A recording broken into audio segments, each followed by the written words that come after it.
Ladies and gentlemen, the following is another amazing episode of the Wrestling Fans Podcast, Ringside Society.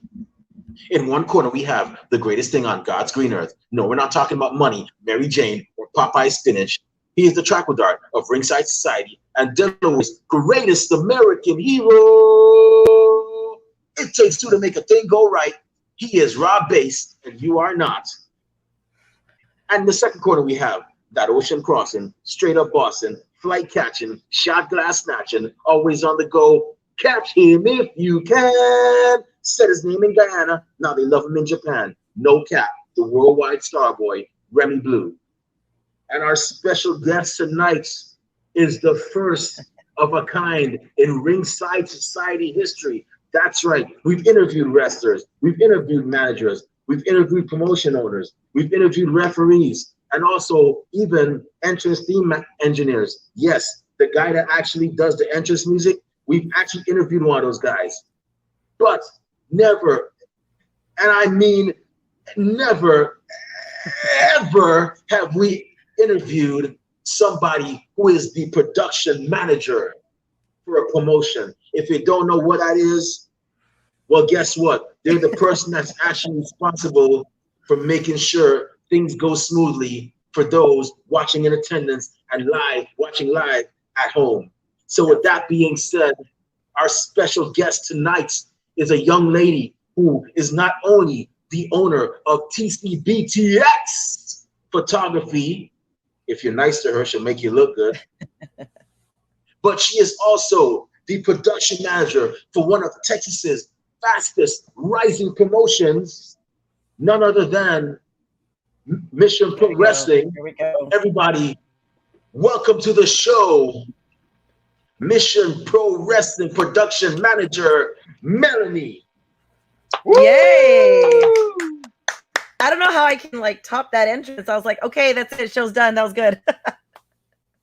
Yeah. I can't follow that. Melanie, I just have to say it is an honor to have you on the show.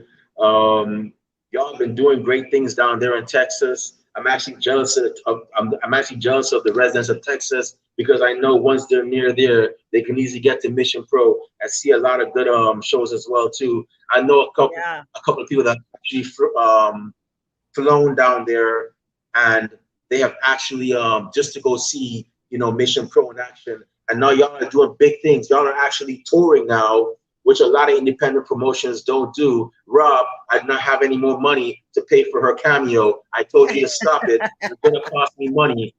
Our merchandise isn't selling that well yet. You're killing me here, bro. But yeah. But Mission Pros, we're hey, up Lucy, and how you coming. doing? I'm good. I mean, Mission Pro. I mean, what can we say? I mean, I just got back from Jacksonville, from the Jacksonville Taco Fest with those guys. I mean, we beat the heat. We put on some great matches. The ladies braved the heat and the sun and out. And so, I mean, our first show on the road is complete. I think that was just like the testing grounds. Can we do it? And we did it. Hey, Ryan. So yeah, Mission Pro is doing great things. We have a lot of shows already coming up. I mean, this is going to be a really busy end of year for Mission Pro. I think we're going to end it really strong. August 14th, we're going to be in Greensboro, North Carolina. We're coming back to Texas on August 20th. We're going to have a whole weekend in Oklahoma, September 11th and 12th. And then we come back to Texas on October 23rd. And then November, we're somewhere else. I mean, it's like every time I see Thunder Rosa, she comes at me with new dates. So I'm almost wary to meet up with her sometimes.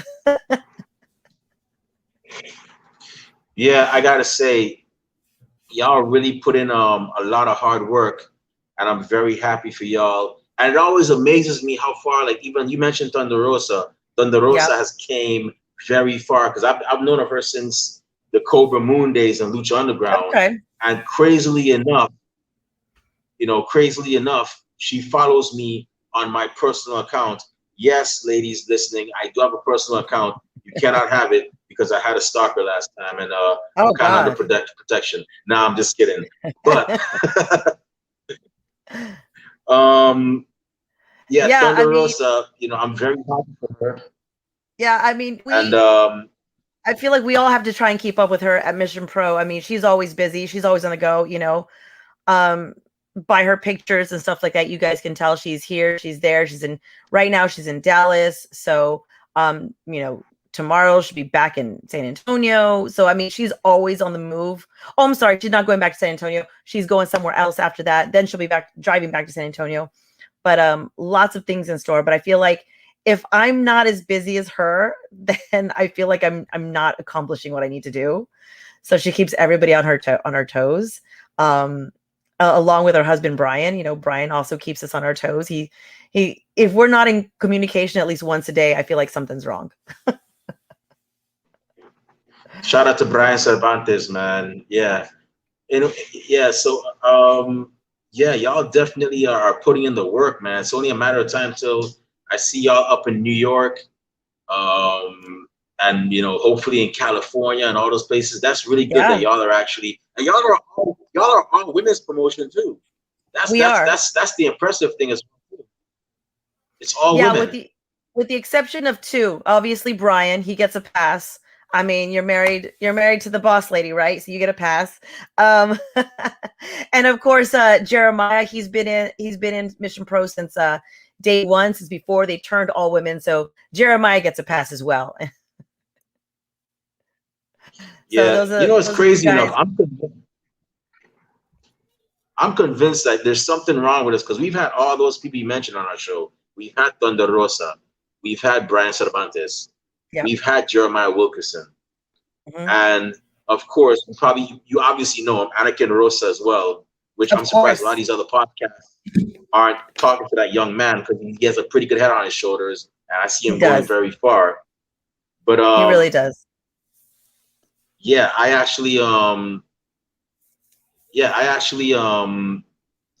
very like impressed, and I hope I get the chance to actually see y'all in action. But let's go ahead and let's take a trip in the past. Let's hop in All right. let's all hop in let's all hop in Rob's DeLorean that he has at the back of his house and take a trip to the past. And what I'm a question I always ask everybody is, what made you become a fan of professional wrestling? How did that happen? I'm Well, you know, curious about this. I used to watch it when I was younger. I think that's a lot of people say that. I used to watch it when I was younger, and I was really into it with my older brother and my uncle and my aunt. We used to just all sit down. That was our weekend entertainment, especially, you know, Saturday nights. So we used to sit down, we used to watch it. Man, it was I know everybody was like Hulk Hogan and Andre, but mine was like Roddy Piper sold me on everything. I was so young, and he I believed everything he said, everything he did, and I was just sucked into it. And I'm like, man, this guy's so mean. He's so like, I like him. It's like, oh, like what's wrong with me? but but even now, I guess I gravitate more towards the bad guys in wrestling. But yeah, I think Roddy Piper solidified it for me that wrestling was something I was going to love and I was going to enjoy, and I did for many years. I lost it a little. I got out of it a little bit during high school and college, just because, I mean, just busy schedule. You know, you're trying to hurry up and get through classes and homework and stuff. So, I would say that back in maybe around 2008, 2009, I got back into it because of mostly my husband. He's a huge wrestling fan, he's a huge wrestling fan, wrestling nerd, I should say, wrestling encyclopedia. So my husband got me back into wrestling, which is really cool. Are we getting a feedback a little bit? Cool. Are we getting feedback a little bit? Oh, there it goes. Yeah, my phone is on the fritz.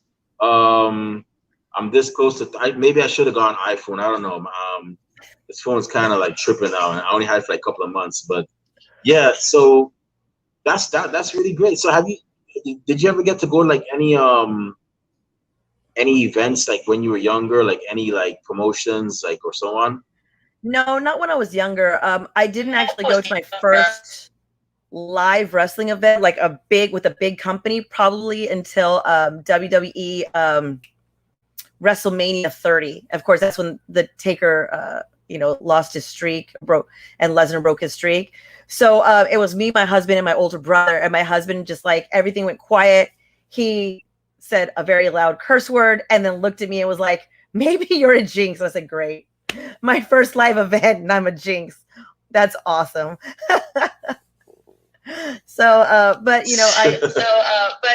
was great. I loved it. And then he introduced me to the indies. And it was just amazing. I loved the entertainment, the indie entertainment scene, the wrestling scene, especially here in Texas. There's just so much talent, and there's just so many great promotions out here. And being that my husband was already familiar with some of them, and he took me to them, it was just, man, I was sold 100% on the indies. And that's when I started making my switch to, I was doing production and trying to move into more photography. And then I was like, hey, I don't see a lot of ringside photography out here. I don't see a lot of women ringside photographers. I think I'm going to try give it a go and move that direction. And that's what I did. So, I think the rest is history, because a lot of people started supporting me and believed in me and helped me out and getting gigs and stuff like that. And it was just so much fun. I mean, the wrestling community out here, everybody's just so great. The wrestlers are really wonderful. They help you out. So I embraced it. They embraced me, which was nice. Yeah. That's great. I like the fact how you mentioned you weren't there wasn't any like ringside like women's photography, and you just found your niche and you just went with it. And I always tell people, whenever you start something, just try to be different. I mean, yeah, you're in the same vein, but try to be a different vein. Which is why, I always say with us here, we're open to anybody that, it's not just because I see a lot of podcasts. Some of them actually get it, some of them don't, but they only interview wrestlers. And I'm like, okay, well, wouldn't you interview Earl Hebner? Yeah, I would. The Montreal Screwjob guy? Yeah. Okay, well, why not who did we interview? Rachel Rose, who was interviewing at the time, who was refereeing at the time when we first interviewed her. Or why not Katie Hebner? Shout out to Katie Hebner, who recently, who's actually Earl Hebner's daughter, who recently graduated from the Nightmare Factory. Why would you interview those people? Or you interview Vince McMahon or Tony Khan, but you wouldn't interview Brian Cervantes, who has, experience as a promotion owner, or Kyle Hessler, who runs Pilot Pro Wrestling. So that's why when I had this same thing like you, I was like, nobody's doing this. I think I'm gonna make this happen. And that's why if you ever say that thing, hashtag we are not the same, that's where that kind of comes in. Because we're like, even with wrestlers, like I'm like, you did an interview with that podcast? Yeah. We're not the same thing. They're good, don't get me wrong. We have nothing but love for other podcasts, but we're not them. But that's I've seen your work. You are a very talented young woman. Oh, and in regards to that, keep up the best work. I mean, shoot. So hopefully, if I ever go to an event at Mission Pro or one of the events where you're doing photography, just whenever you flash, make sure you let me know so I could just show you my best side. I think it's this side. This side look like a rock. So always try to catch the best sides. Always try to catch the best sides. So now you're a fan of professional wrestling, and you did the you did the whole did your photography and whatnot.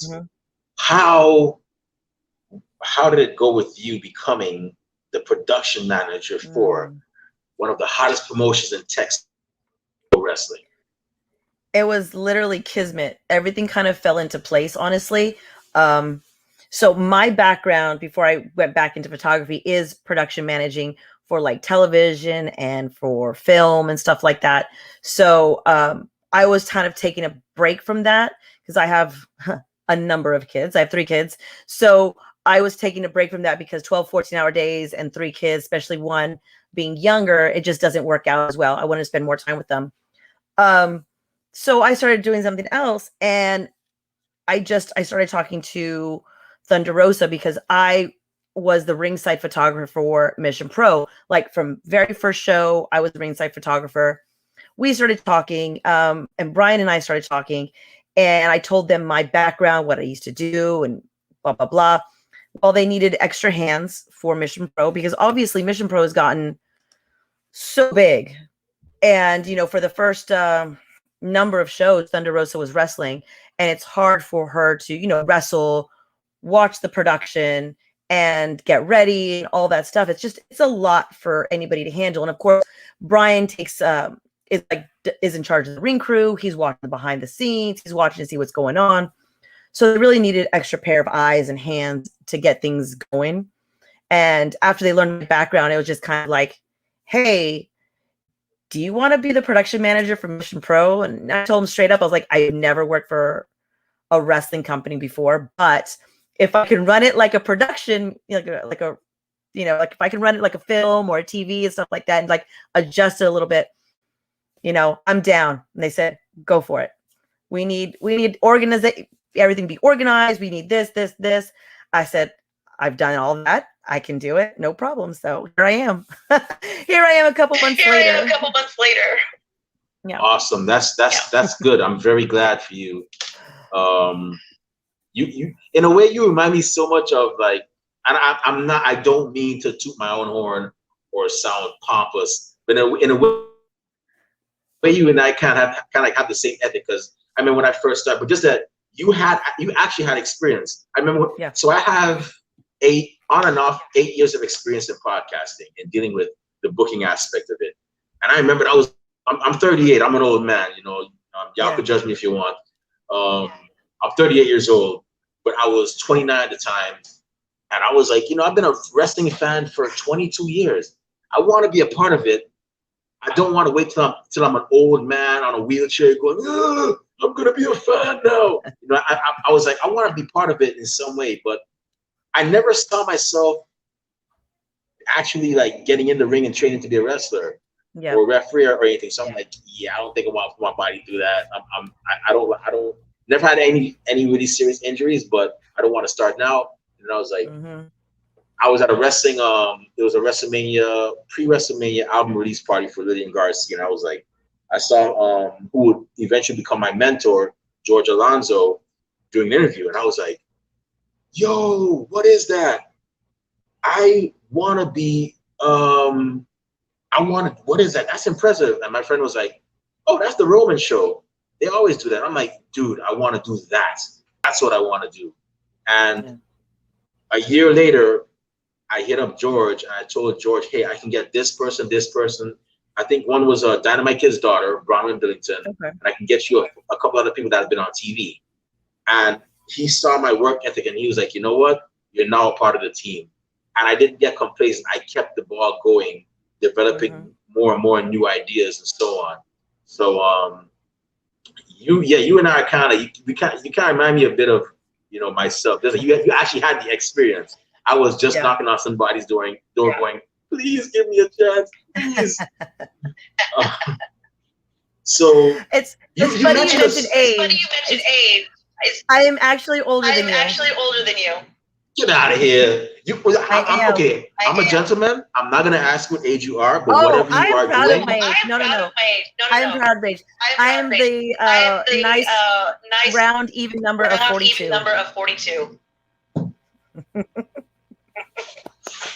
Get out of here. I'm 39. So. Wow. Yep. Melanie, whatever you are doing, can I have a secret? Because I don't know. I feel like I'm not doing something, but you could have fooled me. I thought you were at least 25. I'll take it. I'll take it. I think you're just trying to get on my good side, but I'll take it. Or it's just good makeup. No, I'm serious. Like I don't flatter people like at all. Like if I say you look good, you look good. If you look ugly, well, you know what Mama always used to say, if you can't say nothing nice, don't say nothing at all, But, or change the subject, like, how do you like those giants? Yeah.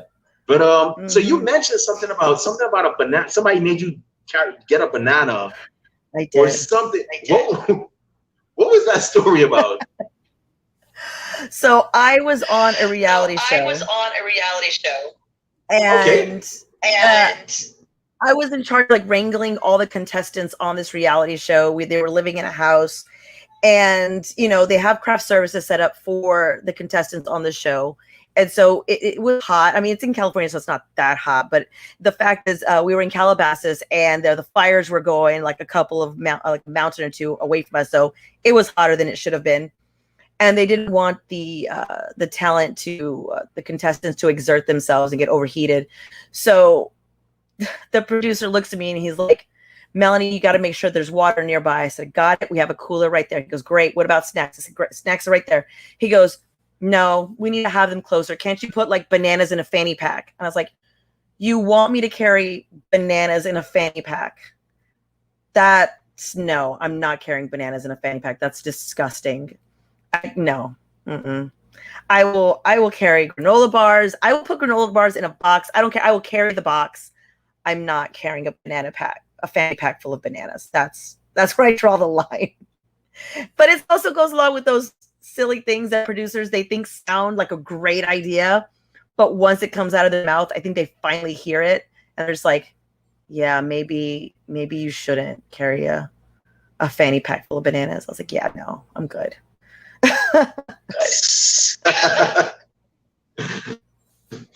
Yeah, that's a good story. So it's also very gross. Back to Mission Pro. So back to Mission Pro.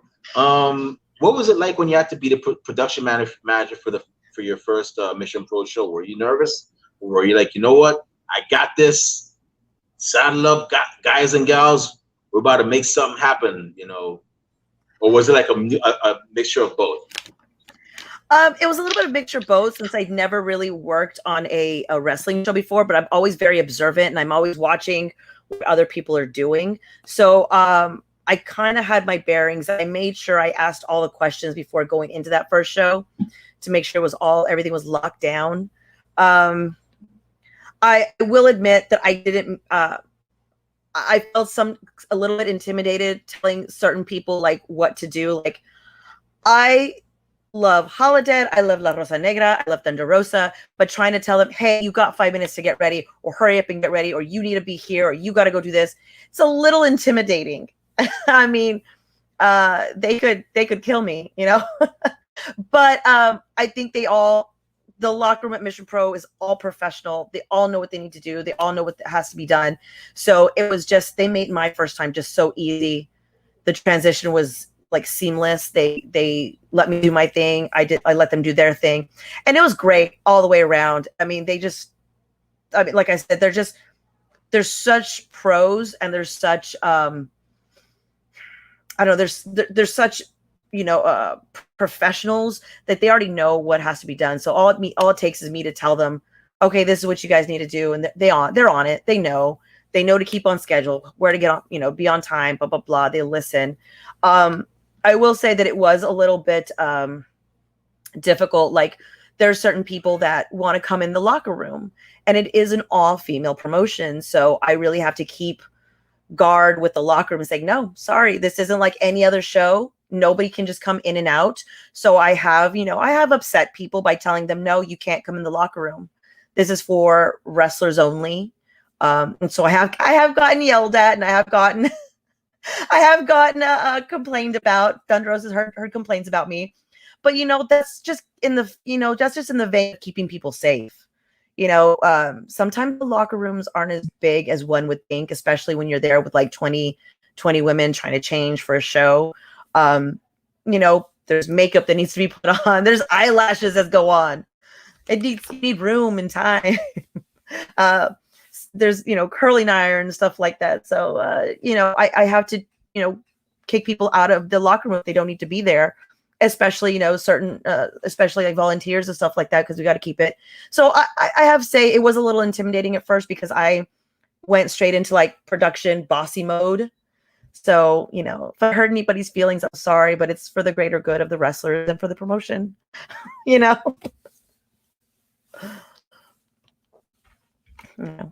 Yeah, that's yeah, La Rosa Negra. Oh man, she is not one to. I'm actually pretty I'm actually pretty good friends with her. She is a wonderful human being. She really is. And it's funny. She's one of those people where it doesn't matter how popular she gets, she'll still remember you. She'll say hi to you. She'll say hi to you. I remember when I first met her back in 2012. We took a picture together and whatnot. And then for some reason, she remembered me the following year. And then I saw her again in 2014.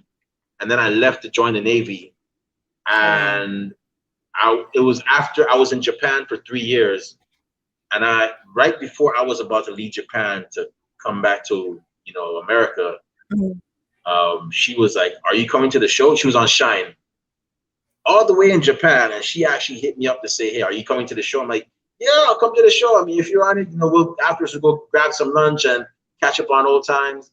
And when I walked into that building, I was like, "Hey, La Rosa, how you doing?" And she's like, "Yeah, hey, what's going on? You made it." And I'm like, yeah. She's really cool people, and I wish her nothing but the best. She's a very talented woman in the ring too. Like, I've never really seen a bad match with La Rosa Negra, and she's really cool people. She really y'all is. Definitely have a great person, working on y'all's that's part of y'all's roster as well. And so many other women. Oh man, y'all got Holiday too. Y'all got the Renegade Twins, and yeah, it's very impressive. As a matter of fact, they're actually part of my they're actually part of a dream match, which I'm not gonna say because we have a thing called Dream Match Wednesday. Yes, Dream Match Wednesday is still going on. We're still gonna post that dream match, and y'all are gonna be surprised as who we would like to see the Renegade Twins face. But yeah, so in terms of production, what advice? I just got a couple of questions before I turn over to Rob. I know Rob has some questions for you, and I think Kathy might be getting on because she also deals in production, and she gets all excited, and I can't control her once you start talking about production.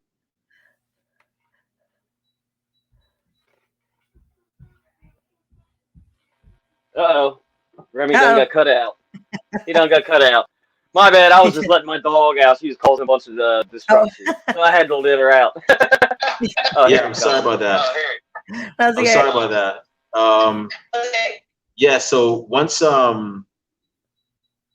you start talking about production with Kathy, she starts getting all excited and whatnot, and I can't get her to calm down. So she might come on real soon.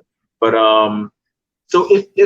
so for somebody wanting to get into what you do, like for wrestling promotion, what advice would you give somebody if they said, "Hey, Melanie, I want to go do production manager, not for Mission Pro, because I know you got that a lot, but if they say they want to do something for San Antonio Championship Wrestling or the Seattle Wrestling Federation," and those are not actual promotions, people. I'm just making up stuff because I don't want people to come after me if I name their promotions. But what advice would you give somebody if they came to you with that question, like what advice would you give them?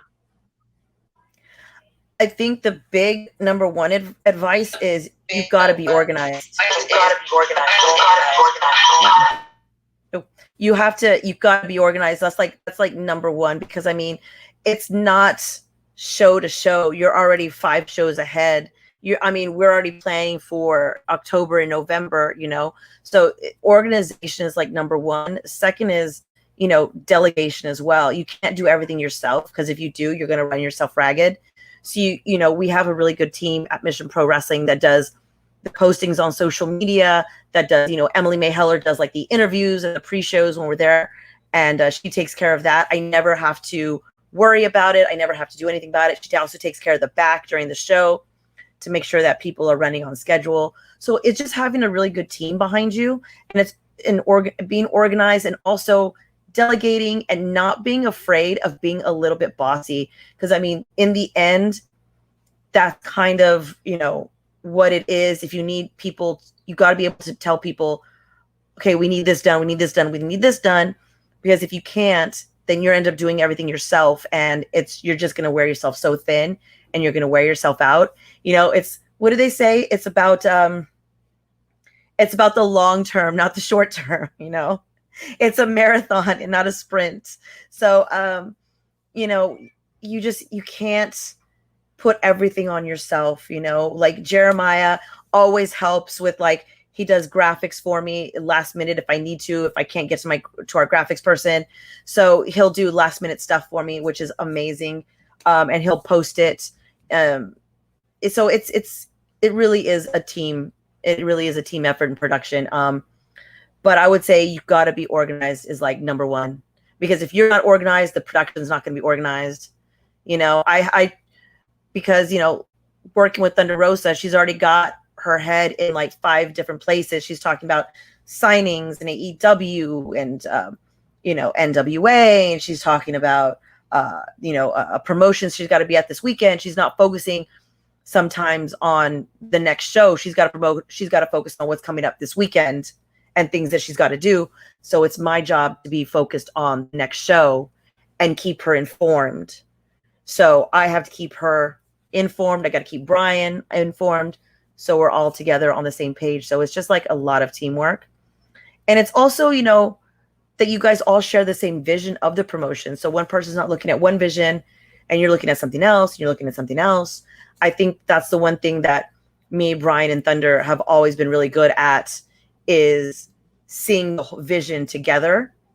And so I think that's also really good in a production manager. You got to be able to follow the lead and see where they want their promotion going. So as much as it is being in charge of stuff, it's also following the lead of the owner, and just being a team player as well. I mean, it's just it's a whole package deal. I wish I could say it's just one thing, but being production manager is like it's a whole package deal. You're working with like a team of people.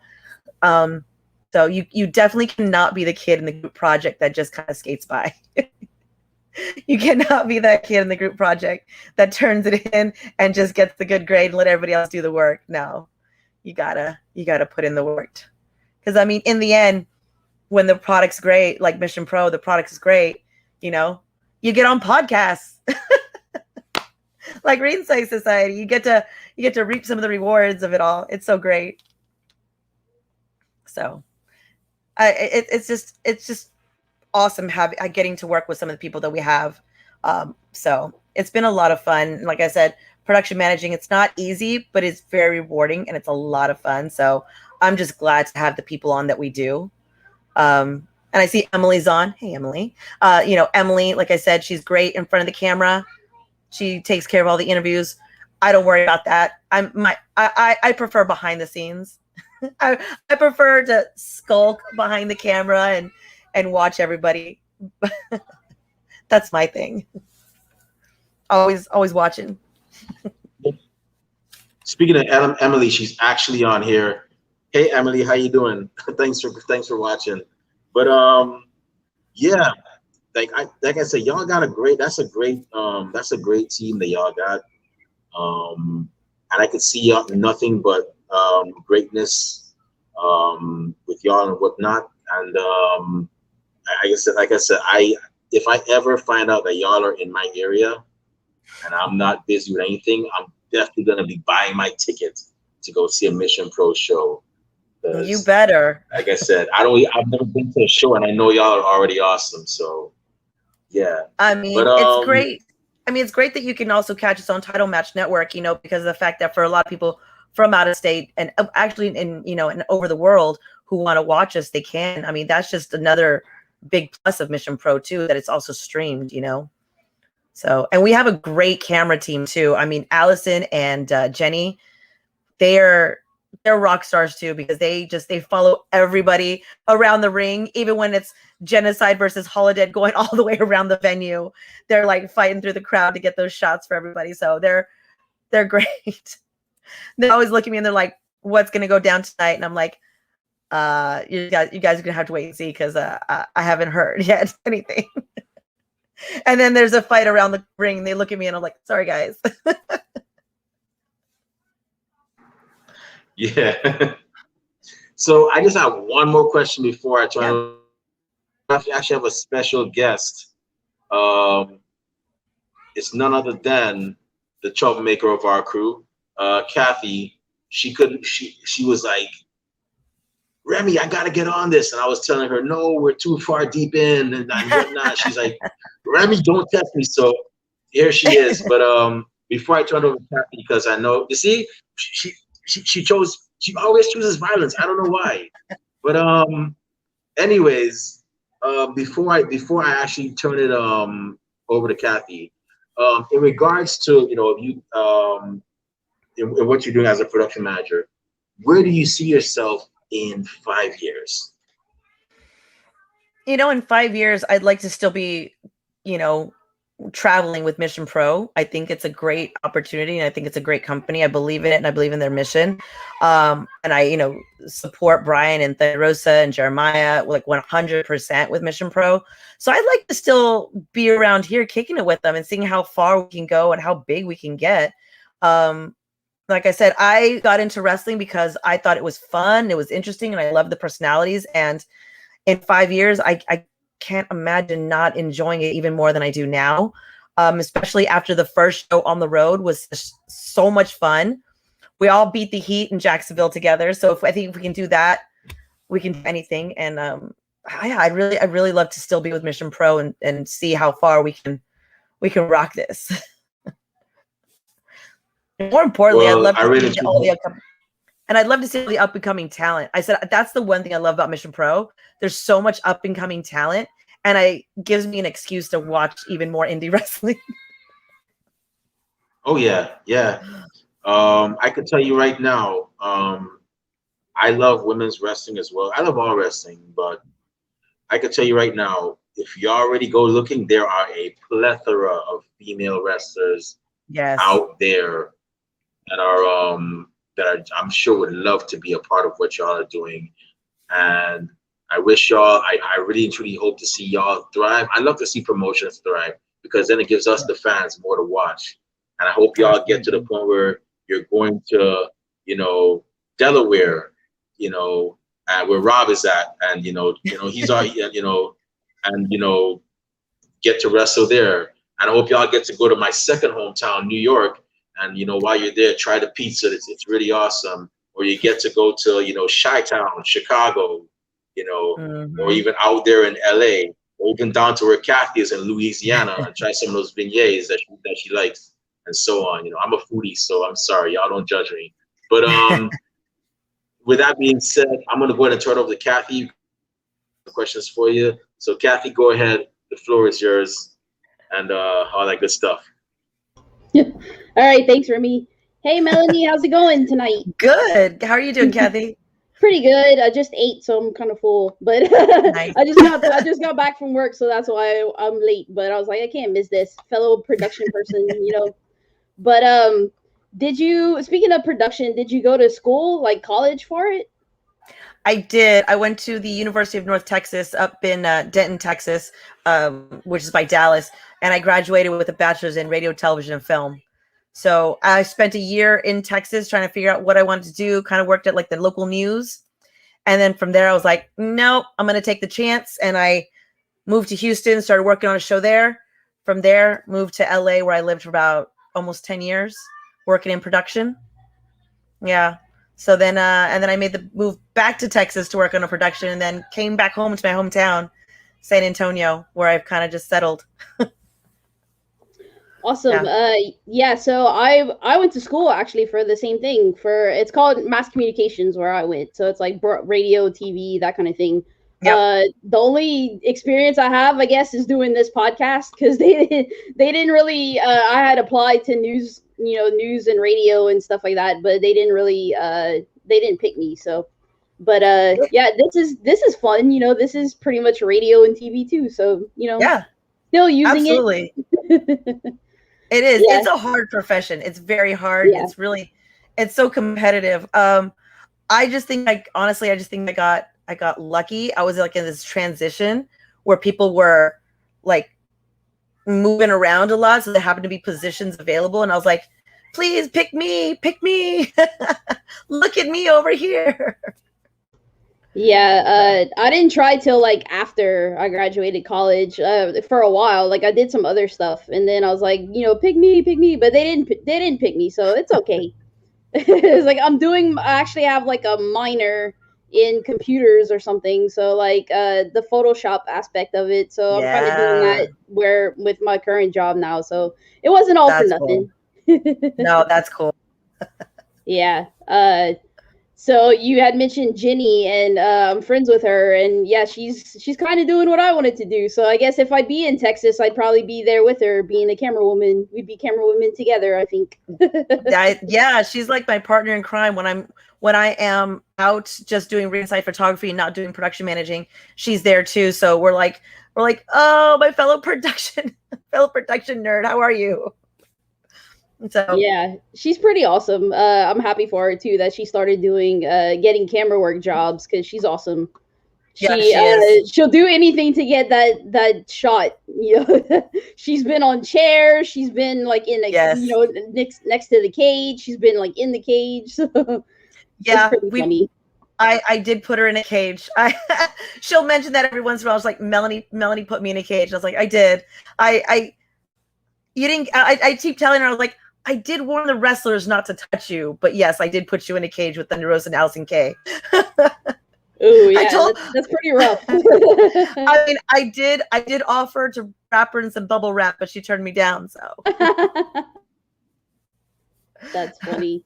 Yeah. So you like as far as production goes now, is there like for the shows, is there a director and a producer, or you're just like everything, like you tell them what camera shots to do and everything like that, like you do it all?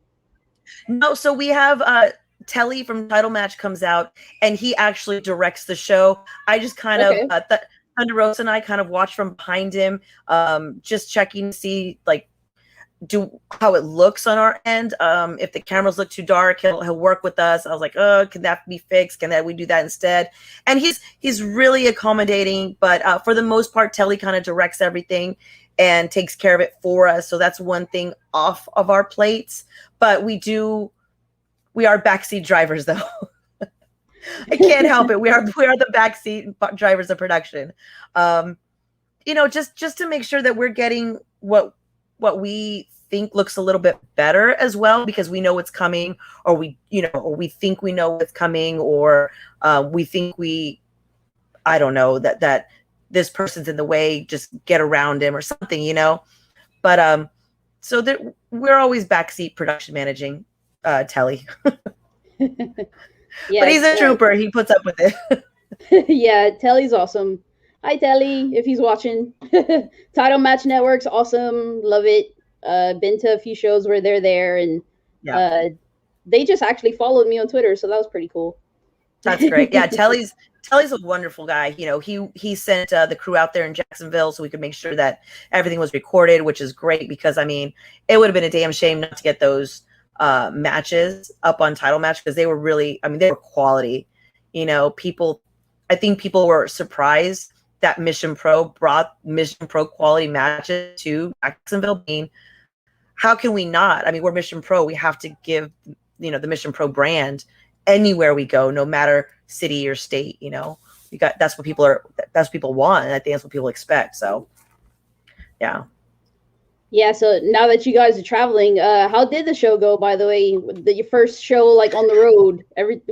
Stuff usually, it's not going to go smooth. It's not going to be perfect, but how did it go? For the most part. For the most part, it went really, really well. I just started like a little checklist of like, okay, need to do better for that next time. But, for the most part, it went really well. I think the last part that got us and everybody, the wrestlers and everybody, was the fact that we lost our shade towards that last hour. And once we lost that shade, like our computers, our audio, and everything was in full sun, and it was just hitting us hard. And my computer mouse, I think the battery just died, and I'm there going like, I'm like, I need to hit the audio. Why are you not working? And then I'm trying to use my trackpad on my Mac, and it's like, no, I don't want to work either. I'm too hot. And so I'm just like rubbing my head going, oh God, please just let it work. But I think So next time, I've already put it into everybody's head. We may need to just buy a canopy and just buy a canopy and put it up and just stay in the shade the entire time, because yeah, that heat was killer. I think that was the only part that got us at the end. But other than that, I think everything went really, really smooth. You couldn't ask for a better like people to work with in Jaguar's team out there. They were on it. Awesome.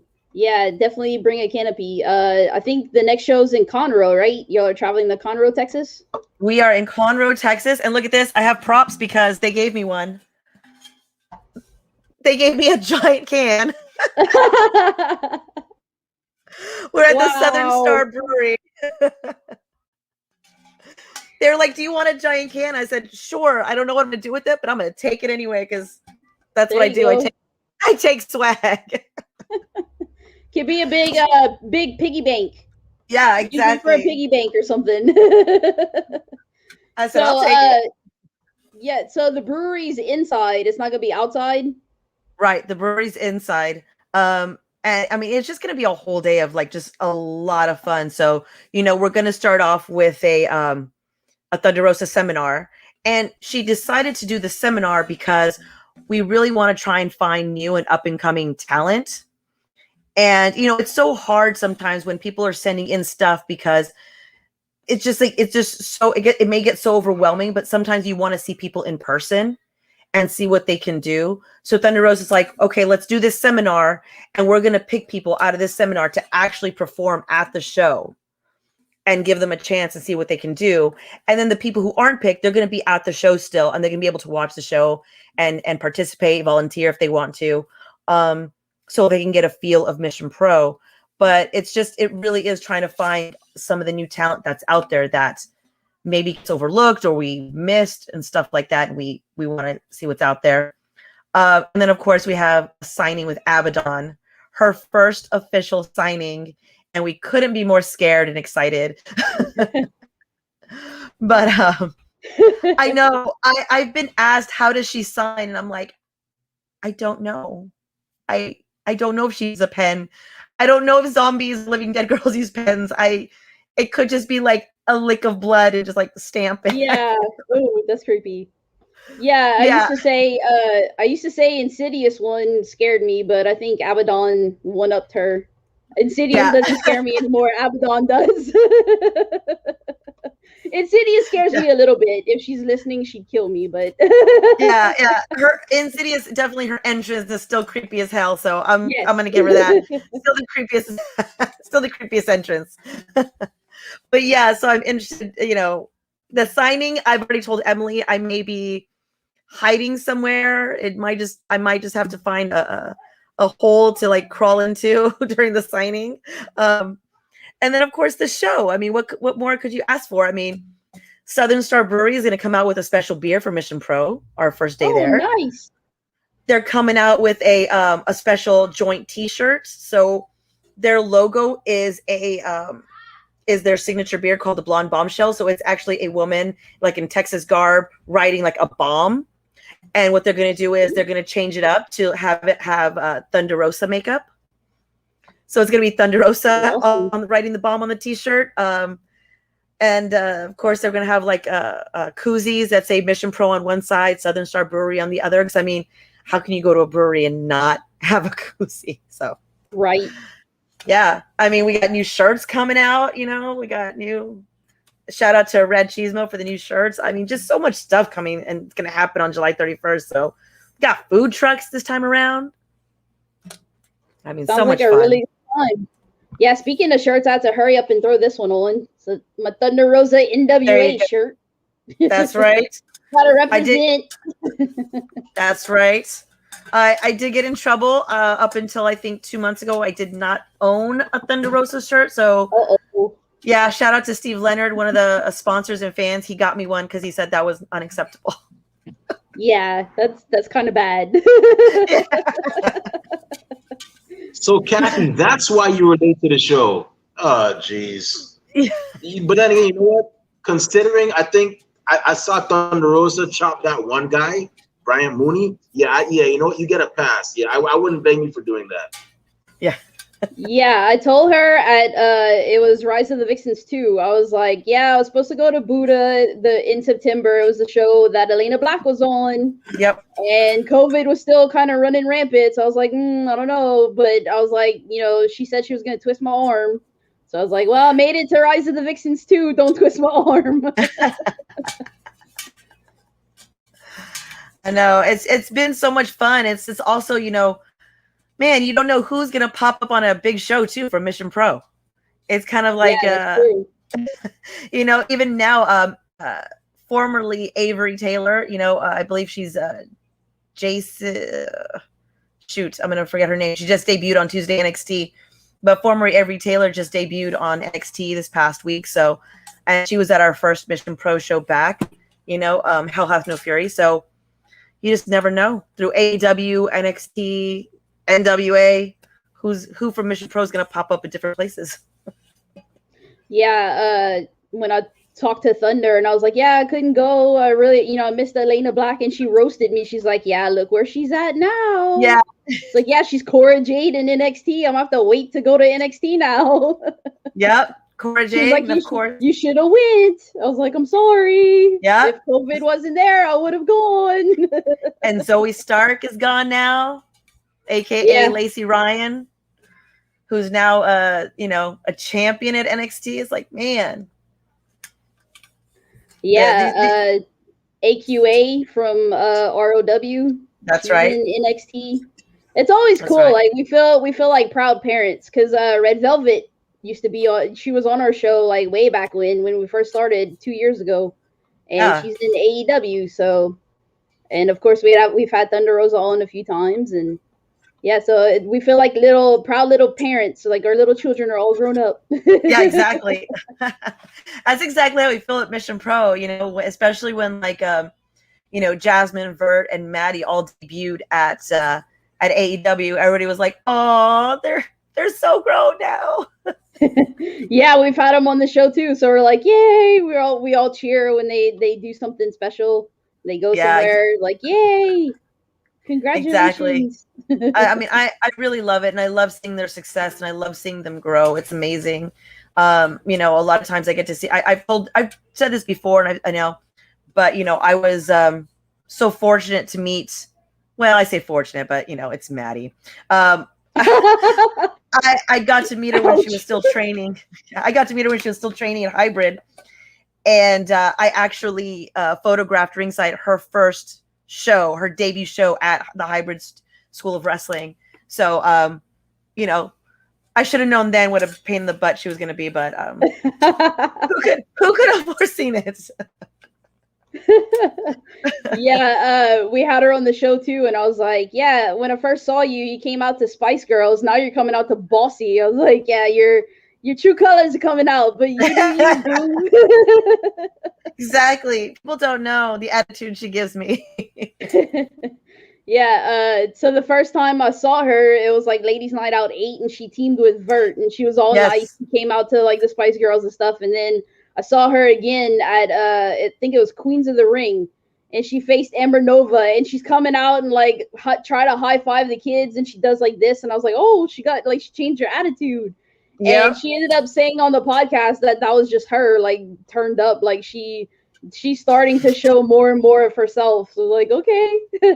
I mean, what do you exactly? I mean, what do you expect from somebody who like watches way too much of the Kardashians? Yep, she's the fourth unofficial Kardashian sister. Yes. Yeah, you can't help but love Maddie. She's a trip. She's a trip. I will agree there. So, speaking of podcasts, like you're on one right now, but you host one, don't you? I do. I host On a Mission with Emily May Heller. We do that every Tuesday, just to kind of give a voice to some of the female wrestlers that are on our show. Like next week we're gonna have Kelsey Reagan, and people may not know a lot about her, but I was fortunate enough to meet her finally in person in Jacksonville. And it's just one of those people you've had on the radar for so long, and you're like, man, I want to try and get her on a show. And then the Jacksonville opportunity comes up, and you're like, finally, I can see what she can do. And man, did she turn out? She gave a great performance, and she, you know, and I give her a big shout out because she stayed to the end of the show. Her match was over earlier than day. She stayed all day to help us tear down in the Jacksonville heat. I mean, that shows what kind of not just performer she is, but also what kind of person she is. So I give mad props for that. And you guys can get an exclusive. She'll be back in Texas, you know, or she'll be in Texas. Excuse me. I think this is her Texas debut.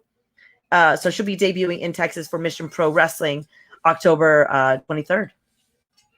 Oh, nice. Yeah, we love exclusives, so thank you for that one. Absolutely. I mean, as soon as I think her match was over, I was like, want to come to Texas? And she was like, are you offering? I said, I am. She's like, well, all right, let's do it. I said, okay. And that's what I love. I love like trying to get people to Texas that have not been here before to experience the crowds. Cause I mean, right now, Texas crowds are just so hot and the fans are just so amazing, you know? So it's something, everybody should experience right now. Yeah, I definitely, I go 4 hours to Texas City for the ROW shows, or I'll go to RWR in Houston. So yeah, I make the trip and then I go to the show and then I actually travel the 4 hours back home after the show's over. Oh, wow. Yep. People think I'm crazy, but I was like, I didn't get it over with. You know, I don't have to stop, like do the whole 4 hours. I don't really get tired. Yep. And then I usually eat like a big lunch or something, so I'm not hungry, you know, so I don't have to stop there. So yeah, I do the 4 hours back home. And it's 4 hours to me is nothing since I've been doing it so much. It's like 2 hours out of Louisiana and then 2 hours into Texas. So it's not that bad. Yeah. I mean, over here, we're thinking about, you know, we talk about Houston. We're like, it's only 3 hours from San Antonio. Don't worry about it. It's fine.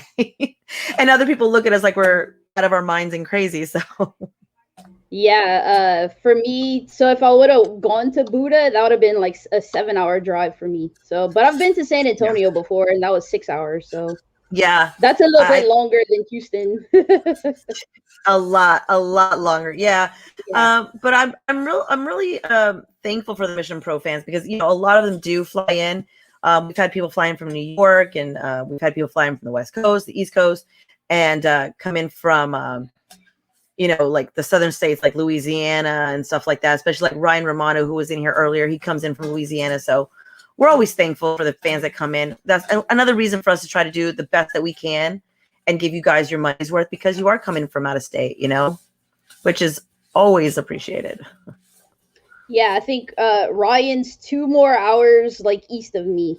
So yes. he takes he's got like a 9 hour trip to go to Buda. So he has me beat. Yeah, it's amazing. I think there's also a Pink Dream super fan. His name is Mikey, and he comes down from New York to see Alex Gracia. And he's always like, is she booked for the next show? And I'm like, dude, I can't tell you that yet. You need to relax. Because he's like, I gotta get my ticket. And I'm like, I know, you're right, dude. Yeah, he's jumping at the book that next flight. Yeah, Melanie. And so we do. Yes, Melanie, I'm sorry to interrupt. Is this guy Mikey? Does he have like pink hair as well too? I think he's Hispanic. I don't know if he's Hispanic, but yes, he for one of our shows he did dye his hair pink. I know exactly who you're talking about. Then, yeah, he's a very dedicated fan. He's actually part of this other wrestling group that I know. But yeah, he's definitely dedicated. Yeah, he's a great guy too. He really is. He's very supportive of all the wrestlers. He comes out and he purchases like 8x10s from most of the ladies out there, and I mean, just to show his appreciation. That to me is just awesome. You know, not only you're buying the ticket, you're buying your flight, and then you're still out there purchasing merch, which is crazy but awesome. You know, so hats off to all the fans who do that. I know some fans have looked at me a little bit cross-eyed because during intermission I've had to cut off lines because the lines for the merch tables are so long. But hey, after the show you guys can always hit them back, you know. But we got to get the show started again. Yeah, But gotta keep it on schedule. Although there is a such thing as we call it indie time. It's like the shows never start when they're supposed to. very true. Very true. Although if I did that, I think Thunder Rosa would have a talk to me later. She's like, So she tries to keep us on time. So I try to keep us on time too. So I have two more questions before I turn it over to Rob. So how did you get into photography, and did you take any classes? I did. I took classes in high school, and they had a dark room, so I really started doing it there, and I enjoyed it a lot. Yeah, and I really thought that's what I was going to do when I graduated, but then I got introduced to production, behind the scenes television, stuff like that, and my focus switched up. But I still took photography course when I was in college, and I tried to minor in it, but man, there was just way too many production classes I wanted to take before I got out. So I was like, okay, I don't want to overload myself. But I kind of stuck with it, and I tried to stay with it throughout the years. And you could always find me with a camera when I was on production, because I was always taking like behind the scenes photos, so production could post or do something with later. So I always had a camera on my belt. I was one of those production people who had like the production belt on, so I had like my utility knife, and then I had my camera that got stuck on there too. So I was that nerd. So when I started getting to ringside, I mean, I had a camera, and then just, there's a lot of ringside photographers out there that are really just amazing and helpful. And they're not like, oh, we're threatened by you. No. They're really helpful, and they really helped me out. Like Chad Cooper in Houston, he let me reach out to him and pick his brain out. Scott Lesh in New York, who's another amazing photographer. Kebon, who used to go by H-Bomb in California. They all just kind of let me pick the brain and just kind of ask questions, because I told them, hey, I'm a photographer. I want to move from fashion photography into this ringside photography. Do you have any tips? I have questions. And another one who's amazing is Speedy out of Florida, who's actually the photographer AEW. This is before AEW, really. He let me pick his brain. And I just feel grateful for them letting me ask questions, because I wanted to make sure that I followed wrestling etiquette. Just like in photography, just like in production, there's etiquette. And I knew there was some wrestling and photography, and I wanted to make sure that I followed it, and I wasn't just out there making a mess of things and not, you know what I mean? So I'm really grateful to all those guys for helping me out. And I've been able to meet a lot of them in person, and I'm just so, it's like meeting a friend in person. It's like not somebody I just met over the internet that, we give each other hugs and we take pictures and stuff like that. So it's really cool. I think I saw, I finally got to meet Speedy in person at AEW last week when he was in Austin. And I literally yelled out his name, Speedy, and he was like, hey, and I gave one of those awkwardly tight hugs, and I'm like, I'm so sorry. I know we just met, but I've been talking to you on the internet for 2 years, so I'm going to give you a hug. Yeah, I know Chad. Chad's pretty awesome. He took a picture of me at Queens of the Ring. Like, that's pretty cool. And then there's you in Texas too, and then Bryant's up and coming. Like, we were talking about Jenny, how I'm friends with Jenny, and like really proud of her that she's become a videographer. Pretty proud of Bryant too. Like, he's honing his craft, becoming an awesome, amazing photographer. He's just gonna keep at it and get better and better. And he already takes awesome pictures. I can't wait to see like where he goes from here. Like, he can only go up, because he takes really great photos now. Just hone his craft and everything, and he's gonna be amazing. He already is amazing. I just like, this is gonna be mind blowing. He can get better. Yeah. So that's gonna be insane. It's awesome, and it's a great little community to be in. It's like a little niche inside the wrestling community, the wrestling photographers, videographers. We watch out for each other, especially, I may have once or twice grabbed a videographer and pulled him out of the way from a tope suicida. I'm like, nope. So, I mean, we watch out for each other, and like I said, it's a really great group to be in. And another up and comer is Allison. She started out with Mission Pro, and she came up to me, and I was like, because we were looking for more camera people, and she's like, I'm really interested. I want to learn. I said, great. I want to teach you. I want to put all of my knowledge. I want to give it to somebody else, because I'm not going to be using it right now. So she's been soaking it up like a sponge, and I think she was able to work like Mania weekend, and she's been able to travel throughout Texas, and she's been working camera, and she's just out there. She's killing it. She's editing now for other places. So, you know, Allison's another one. Real proud of her and her development and see where she's going. I can't even imagine what she'll be doing in a year from now when everything really fully opens up. It's amazing. Melanie, have you ever heard of this guy, Greg Tagg? Yes, I love Greg. Greg is another one. He lets me pick his brain. I've seen a lot of great photography, but Greg Tagg's work is so phenomenal. Yes. That I told him if I'm ever in Dallas, I want him to take a couple pictures of me. You know. Yeah. I told him, matter of fact, I told him if Rob and I are ever there too, he has to do a couple for us. You know, Rob will put on his little Magnum PI shirt, you know, and I'll put on some type of some other type of shirt. And we'll just take a couple pictures of ringside study. That guy's work is, and I told him, I'm amazed that you have not been hired by a promotion yet. It's unbelievable. Yeah, Greg is absolutely killing it. I think he does some of the best promo photos, and I told him, I was like, I think I told him once, I was like, well, fine, I'll just throw away my camera, reassess my life choices, start from scratch, because I mean, honestly, he's so good. He really is so good. I love his photos. I love what I love seeing his journey too throughout the years. I think we've all just kind of grown and honed our craft and done better. And as much as I love it when the wrestlers love my work, because if they love my work, that means they love how they look in my work. But man, to hear from another photographer, hey, I've seen your growth, you're doing great, that just hits me right in the feels. I've gotten that from Greg.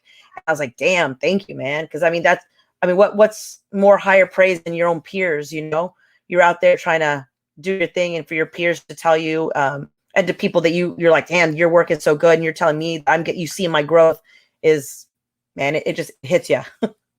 So I appreciate Greg as well. He's out there killing it.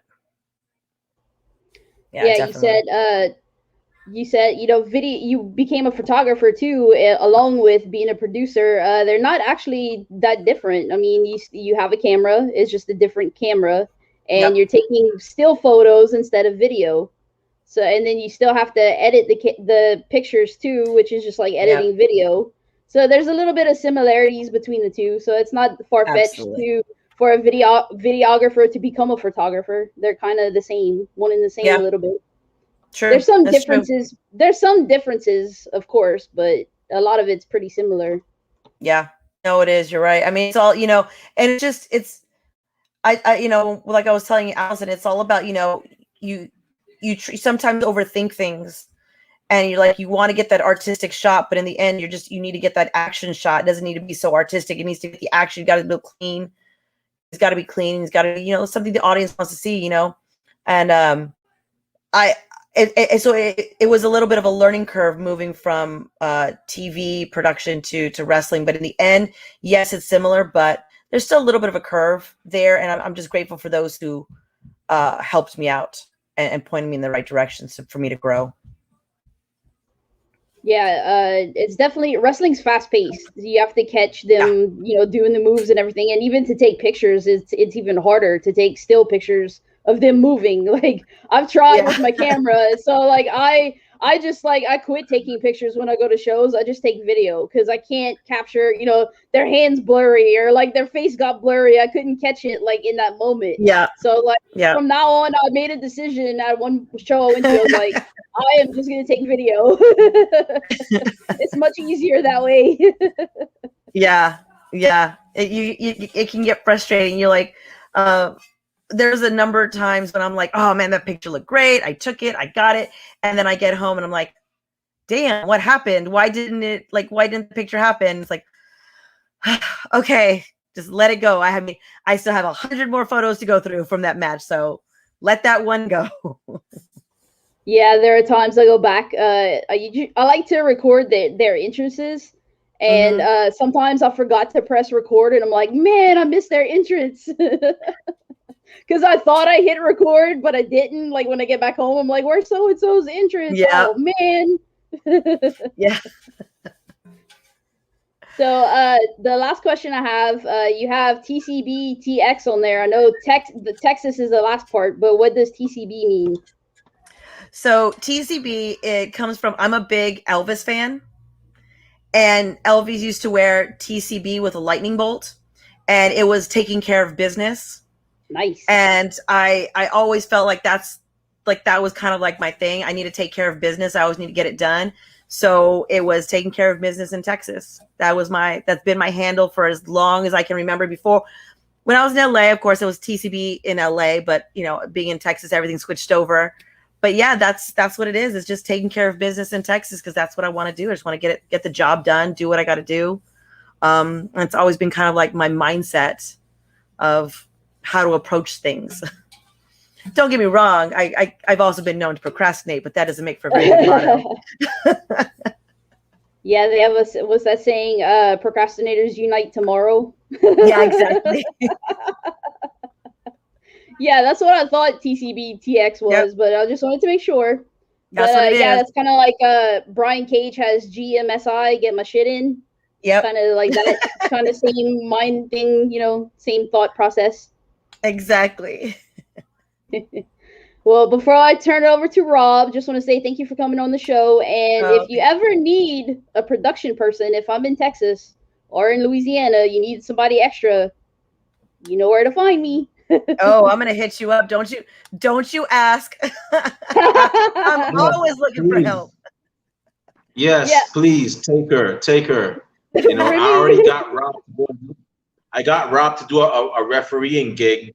He's actually training to be a referee. So please take Kathy. She needs something to do.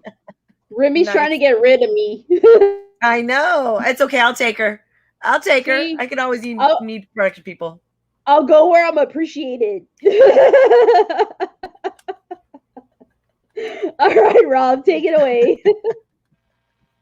All right, sweet. Thank you, Kathy. So what's going on, Melanie? How's everything going your way? Good. You've been like quiet. You've been quiet for the show, so I'm eager to hear what questions you got for me. Okay, yeah. Well, I was waiting my turn, patiently. I'm surprised you're like, I can hardly understand what you're saying. You know what I mean? Because sometimes I got that Jeff Foxworthy thing going on. Like, the other day I was talking to my dad. Conversation I had with my dad is like, "Jeet yet? Nah. You want to? All right." It's like I don't even know if those words are in the dictionary. So I don't know. I live in Texas. There's 1,000 different accents over here, and I'm pretty good. There you go. Now, I got an ear. Yeah, there you go. Now you're saying a couple seconds ago you're a big fan of Elvis, and I had to write that down. My mom, she loves Elvis too. My whole life growing up, on his birthday, we watched those Elvis movies, all day long, And I was always like, "Mom, Elvis doesn't act, and he can't." She's like, "Yes, he does." I'm like, he sings everything. It's like, "Elvis, we need to win this race." Like, "I gotta win this race." It's like, "Elvis, you want something to drink?" Like, "Lemonade, that cool, refreshing drink." It's like, all right, Elvis. I like Elvis. He's pretty cool. Yeah, Elvis is cool. Elvis and The Rock. That's my mom's, two favorite guys. You know what I mean? Because The Rock, if he's ever on TV, a movie, she stops like, "Ooh, The Rock." I'm like, "All right, Mom."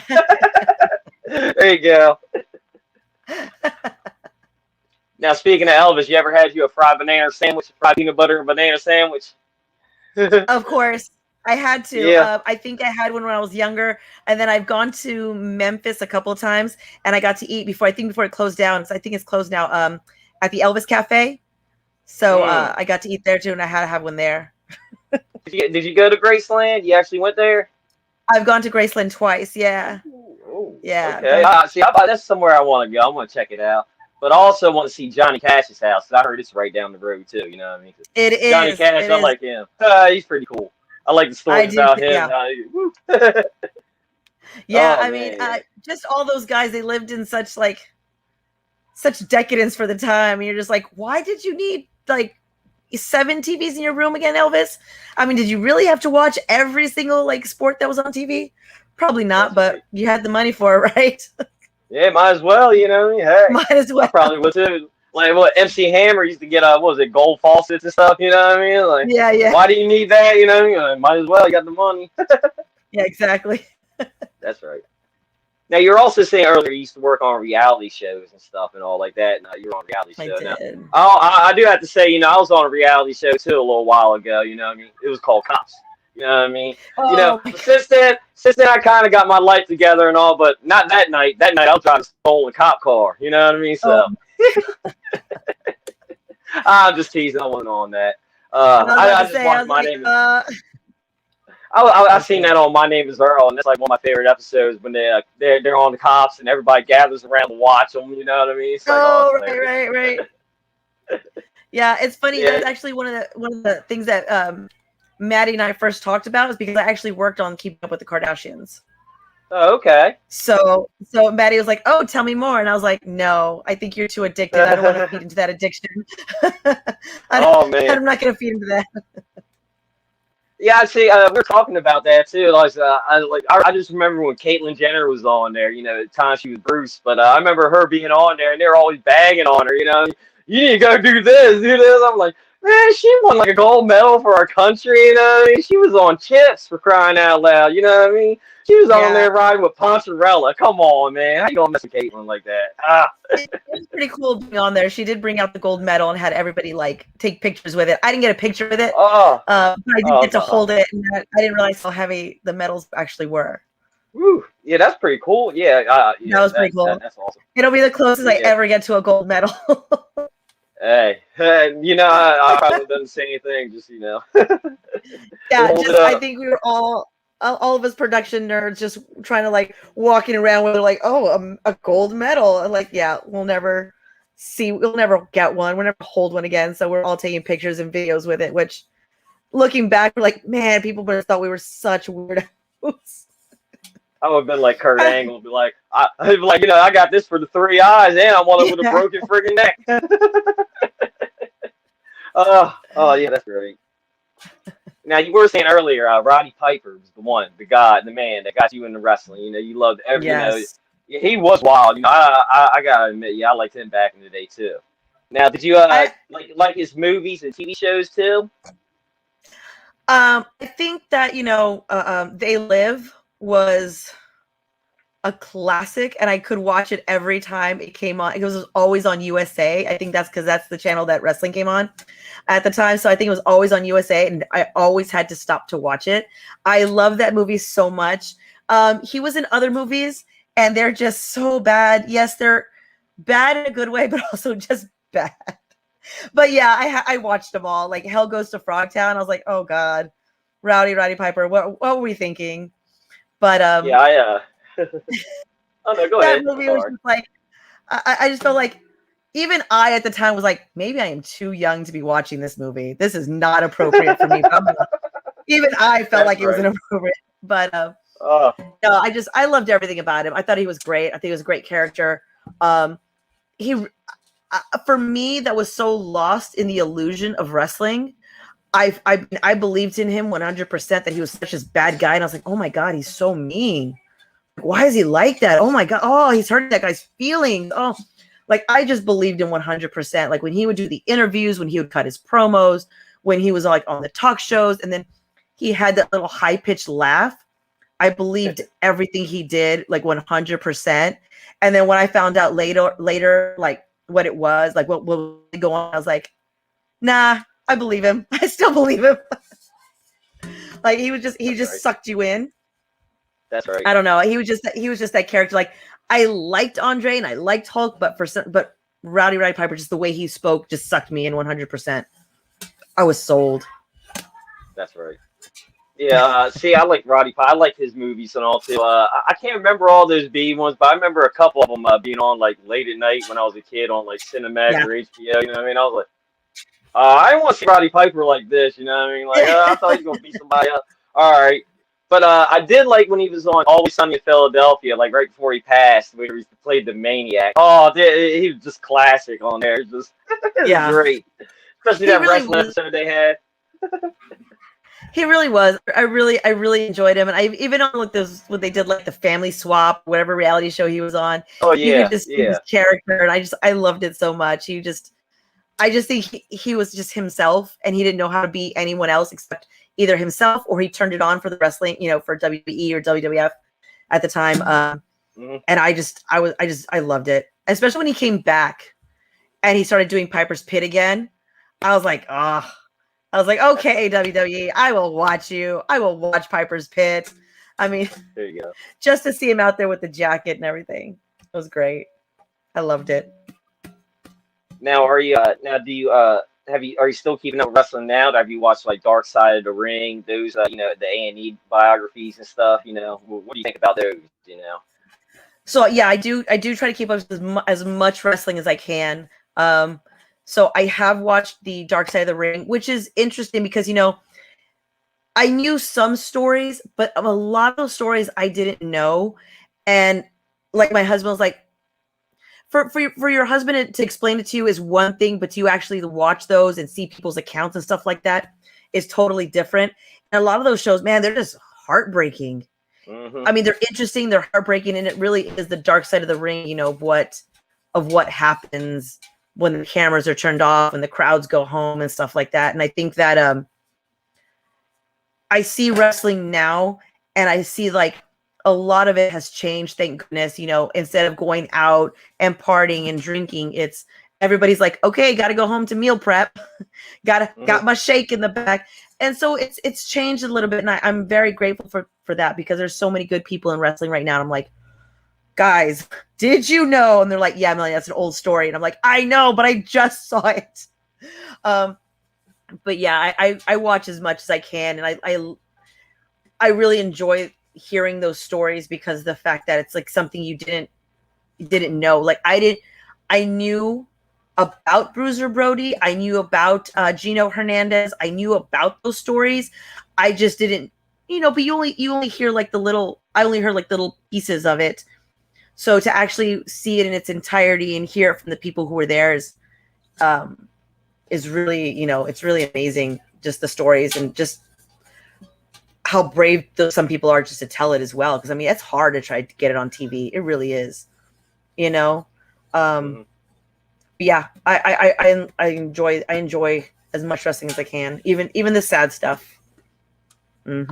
So did you get to catch Money in the Bank and all that? Raw did. Yeah, I know you got little ones and stuff, man. Are they got to be into it too? If Ma Dukes is doing wrestling, they got to be like yeah.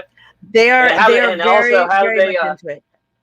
Oh yeah, and what did they tell their friends and stuff? Like, hey, Mom's in wrestling. She got people over there kicking butt and stuff, man. Are they always excited about Mom? Like, your Mom's in the wrestling. Da, da, da. It's funny is that so my kids are 8, 7, and 3, and my kids love the fact that I work in wrestling. They don't get to go to a lot of shows because I'm working, and so they do get upset with me about that. They're like, "Oh, we want to go," and I'm like, "I know, but got to have somebody to watch them." So they do enjoy it, and they try to explain sometimes that I work in wrestling to people at their school, and they're not quite sure what they mean. They're like wrestling? Like, do you mean like boxing? Do you mean fighting? Like, what do you mean?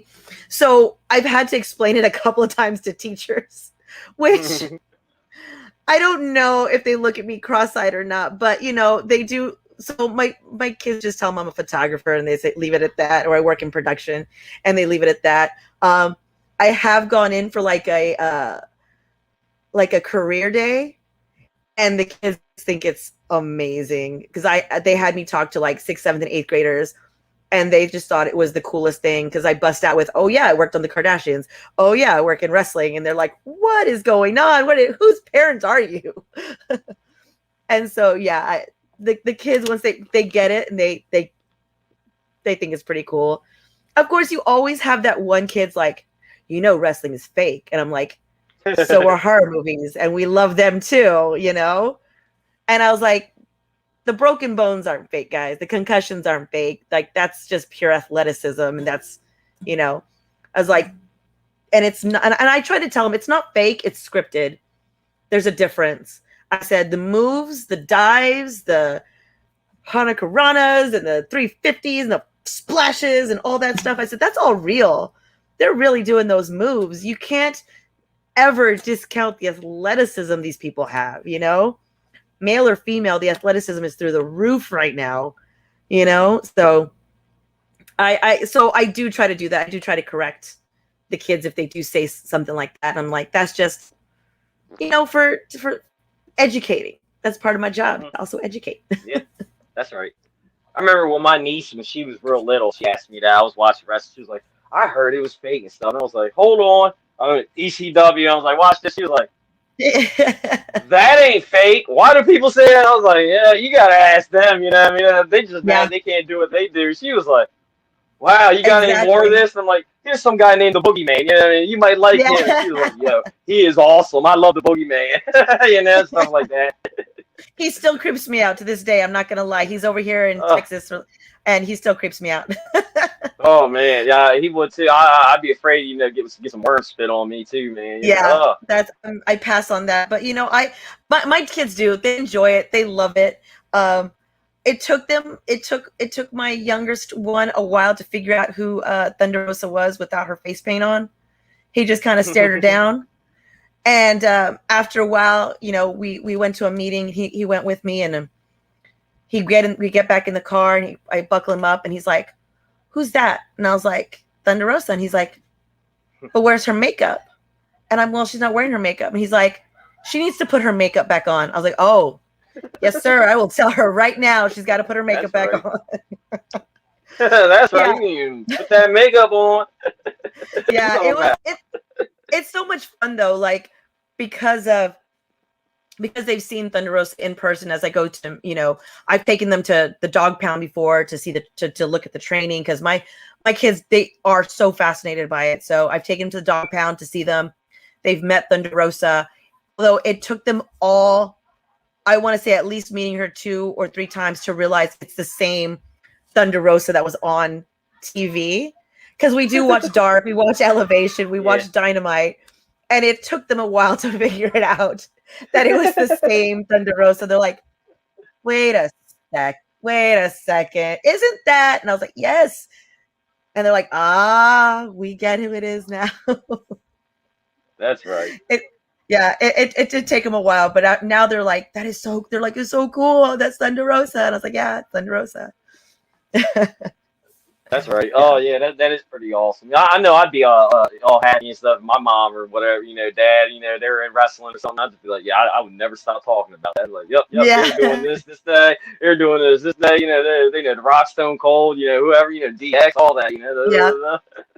Oh yeah, man. it's really great. You know, and then going back to Anakin is so cool that, you know, I took my son there one time because I had to meet up with Brian or Thunder for something, and Anakin took my 8-year-old son over, and he's like, "Oh, show me! I'm gonna show you some moves."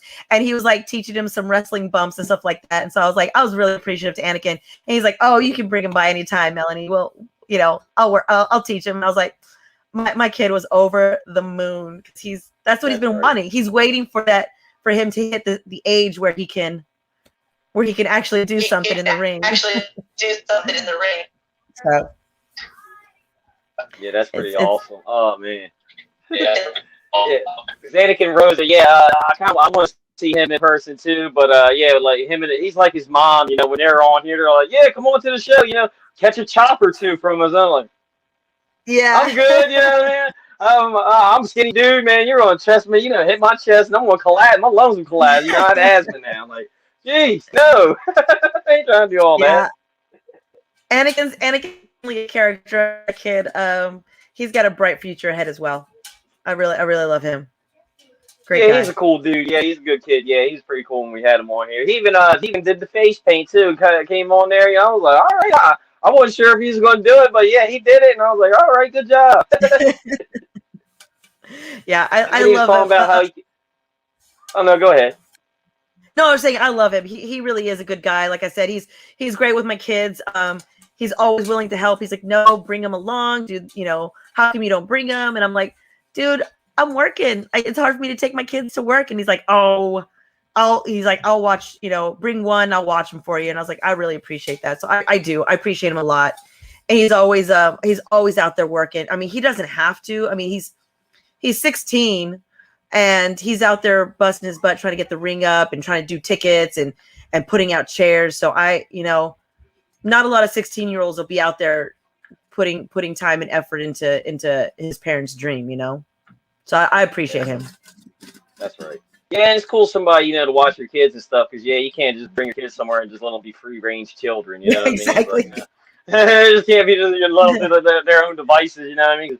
I don't have kids, but, I know parents are like, yeah, something's quiet for 10 minutes, like, hold on, something might be on Yeah, fire. exactly. Somebody's hurt, yeah, something's wrong. Oh, God, we gotta go. Yeah, exactly. I do think that my 3-year-old is finally starting to understand one of his favorite wrestlers is Abaddon, and since we're doing this signing with Abaddon on the 31st, I'm kind of like, do I get a picture for him? He actually sent her a video, and I posted it on Twitter, and she liked it, and he loved seeing himself on the Twitter, and that she had liked it or whatever, and he got such a kick out of it. So he sits there and he does like the Abaddon moves and he crawls out with when she crawls out. And I mean, he's got it down packed. So I think I might end up getting a framed picture for him, which I know people are like, what? That's so weird. And I'm like, no, my 3-year-old gets it. He understands it. He likes it. I'm going to do it for him. That's right. I know, because I know if I was meeting Abaddon or something, I'd be saying to myself the whole time, I'm not religious or anything, but I'd be like, the power of Christ compels me. The power of Christ compels me. The power of Christ compels me. Yeah, I'm like, oh, man. I know. I might have to have somebody else get it for me, but it will go to my 3-year-old. That's right. That's right. Yeah, and there's nothing wrong with 3-year-old, having something scary. My parents let me watch Jason and stuff, when I was a kid. I got it. I was like, oh, it's fake, what I mean? Except when I had to go, to use the bathroom or something, I would sprint and run there and then run back, Right. as fast as I could. But then when I got within earshot or eye shot, I'd calmly walk cool, like, oh, I was good to go. You know what I mean? I mean, what's cooler than a living dead girl who wrestles? I mean, that's a pretty badass chick. If you ask me, I'm like, there could be worse things. He could be watching some, I don't know. There's this one cartoon that my kids had growing up called Caillou or something like that, and I was like, no, I'd rather take Abaddon over that crap. Over that kid's show. Yeah, my niece, she used to watch that, and I was like, man, that dude is no, yeah. They had to ban Caillou from the house. They're like, no, they're teaching you too much bad stuff. Yeah, exactly. Oh yeah. Oh man. So I do gotta ask you, I did get to see your Doctor Who fan on there. Oh, I'm a big Doctor Who fan. Yeah, I'm a big sci-fi nerd too. But I love Doctor Who a lot. My kids are now into Doctor Who and the Sarah Jane Adventures, so I'm real proud of that. That now I've never actually watched it or anything, but isn't that the one where the guy, he has like a phone booth and an assistant, but he changes every couple years and stuff? Yes. Okay. Yeah, Okay. He regenerates. Okay, that's what it is. Yeah. Yeah. So you're into sci-fi stuff too. Do you watch Rick and Morty? It's hard for me to watch Rick and Morty with little ones around, but I have seen some of it. I will tell you, I wasn't that big into Star Trek, but when when my little one was born a couple years ago, I watched, because, you're at the house. What are you going to do? Can't work or anything. I did watch the entire Star Trek Voyager, and I watched the entire Star Trek Deep Space Nine, and went back and started watching Next Generation again. And I was like, man, those were pretty good. I can't believe I didn't watch them when they first came out. Even went back to saw Star Trek Enterprise. So yeah, I turned into kind of that person. Don't feel bad. I do that too. I won't watch TV shows and all. Like I watched Lost like last year for the first time, and I'm like, yo, you ever seen that show Lost? Like, yeah, like 5 years ago, and I was like, but I just saw it now, and I want to talk about it now. Yeah. Like, yo, come on, please. But we already talked about this stuff. You're late. Yeah, I love it. And then my kids are finally getting into Harry Potter, finally, so I can watch. So I'm watching the movies with them, and I love Lord of the Rings. I have a friend, Amanda, who's really into like anime. So she's trying to get me more into anime because I never dipped my toe into that before. So she's trying to get me more into anime. And I'm like, girl, I only got so much time in the day. I don't know where anime is gonna fall in my time, but I'm gonna try it. I'm gonna try to get into it because of course I gotta do the whole Star Wars again. I love Marvel and DC, so yeah, I love it all. Same here. I'm in the same boat as you. I'm like, I have so much time in the day. How am I gonna watch all these movies and shows and stuff? It's like, oh my lord. Yeah. I wish our days were longer. I wish I had a longer lifespan. Our days were longer or something. Oh, come on. Yeah, exactly. But I do. Now, I My haven't. 8-year-old is getting into more stuff. Like he's watching The Mandalorian with me now, and they love Stranger Things, so I get to watch with them now, which is nice. Oh, that's pretty cool. Now I haven't watched any of the Harry Potter movies. I haven't watched any Harry Potter movies. My sister, she's been for years and years been trying to get me to watch them and stuff, and I've just been like, I'm gonna get around to it. You know, I'll watch them at some point. You know, I mean, it seems cool. You know, but it's just like, man, there's like, what is it, 8, 9, 10 movies I gotta watch, and I'm like, oh man, 8 movies. You know what I mean? Like, yeah, it's like, oh man, I gotta clear out some time. Like, oh, what if I watch the first one? Like, if I watch the first one, I'm like, oh, I really like this. I'm gonna just like stay up and stuff. You know, I might as well just go to the store, get a couple Red Bull, and come on, do the show on Ringside Society. And I'm just be like, oh yeah, man, I'm gonna watch Harry Potter or something. Oh man, like a zombie. Oh man. Oh man. Yeah. Now, oh yeah, okay. No, go ahead. No, go ahead. Oh, you're good. I was just saying that. Okay, you know, yeah. I really like a lot of the. I don't know. People always like, oh, that's kid stuff, and I'm like, doesn't mean I can't enjoy it. I like it. Yeah. I enjoy it. Mm-hmm. That's right.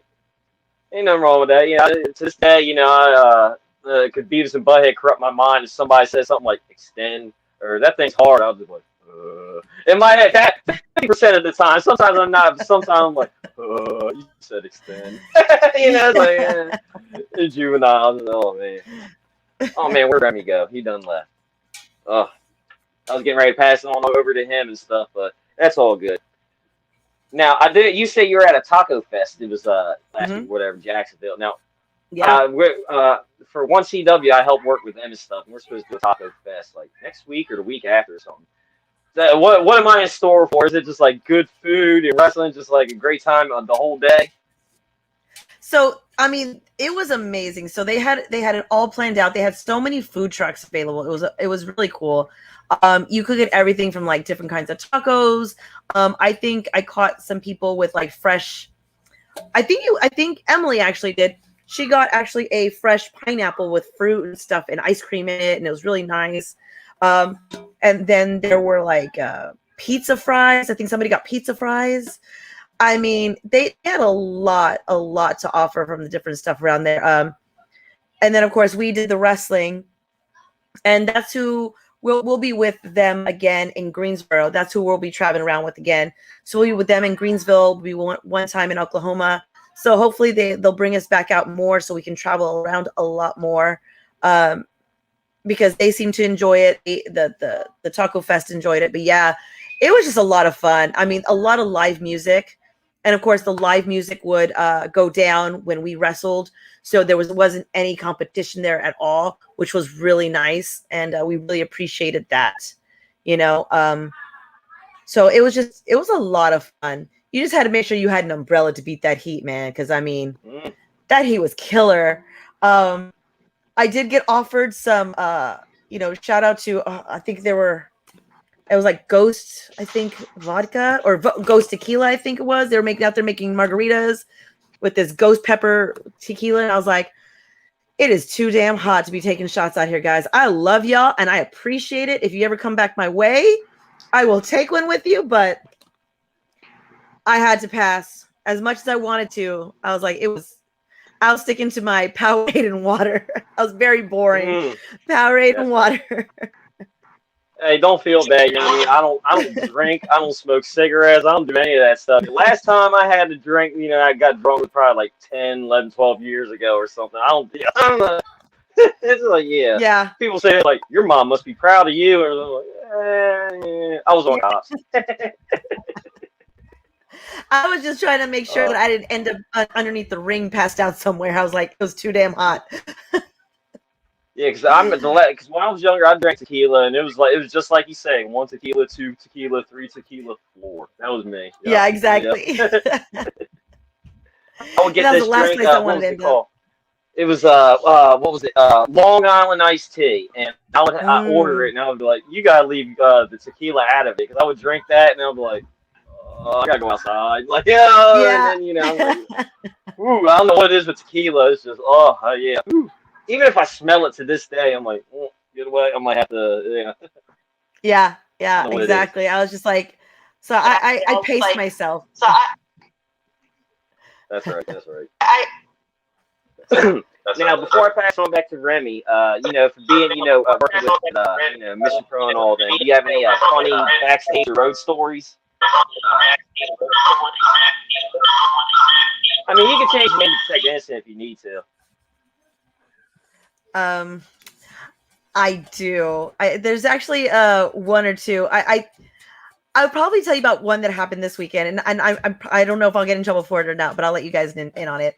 Because it's in the past now, you guys know. So on Saturday in Jacksonville, you know, obviously Thunder Rosa did a surprise appearance at Slammiversary, and it's so bad. I did tell a couple of people that, you know, obviously we weren't allowed to say anything that she wasn't there. We were playing it the whole time that she was there in Jacksonville.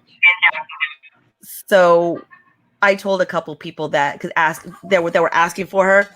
I told them that she had gotten a little heated and was sitting in the back under the shade relaxing when she had already flown out. Yeah, even some of the wrestlers that were on our show were looking for her, and I was like, "Oh, she just stepped away for a second," and it's because we didn't want it to get out. So yeah, I told some little white lies. Hey, you got to, you know what I mean? It's like, yeah, what was it? Kind of like, you know, being in wrestling, but you're kind of like magicians, you know what I mean? You can't reveal all the secrets, you know what I mean? You know, yeah. Yeah, exactly. So that. I may have told some white lies, so to cover the fact that she wasn't there. I may have also taken some pictures at the Jacksonville Taco Fest and sent them to her for her to post to make it seem like she was there. So maybe not. Somebody. Maybe not. So just you know, yeah. I mean, there's just a lot of things, you know. I think one of the things that always makes me laugh and giggle is when I walk into the locker room area, and one girl's always helping another girl, like especially put on her eyelashes. And I always tell them, I was like, I don't know why I find that so funny. You're just like, hold on, I'm just gonna put your eyelashes on. I'm like, what is going on? I just find it silly, but yeah, I mean, there's just, you know, so. Or I also do like the camaraderie though, because you know they're always helping each other out, makeup, hair, braiding, and it's like it really is a girls club back there. They're helping each other out, get ready for the show, and I love it, you know, especially Vert. Vert is so great at braiding that she ends up braiding way more people's hair than probably she has probably become the official hairdresser. So yeah, I mean, those are the little backstage things that so if you see the people's hair braided like really well, usually it's Vert.